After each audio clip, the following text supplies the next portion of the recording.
உடம்புக்கு உள்ளாகத்தான் இருக்கும்.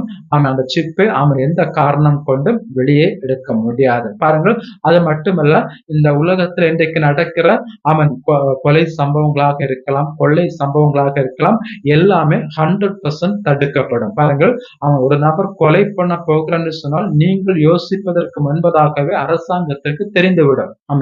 இந்த நபர் கொலை பண்ண போகிறார், இந்த நபர் இந்த குற்றத்தை செய்ய போகிறார் என்று சொல்லி மனதில் நினைக்கிறதை நீங்கள் நினைப்பதற்கு முன்னதாகவே அரசாங்கத்தாலே கண்டுபிடிக்க முடியும். உடனடியாக உங்களுக்கு அதற்கான நோட்டிபிகேஷன்களும் கடந்து வரும். பாருங்கள், இப்படி அநேக மாற்றங்கள் இந்த சிப்பை பொருத்தின பிறகு இந்த உலகத்தில் கொள்ளை சம்பவங்கள் மரணங்கள் இதெல்லாம் முற்றிலுமாக தவிர்க்கப்படும். வேதாகமத்திலும் நாம் பார்க்க முடியும். அந்த நாட்களிலும் மரணத்தை விரும்பியும் அதை ருசி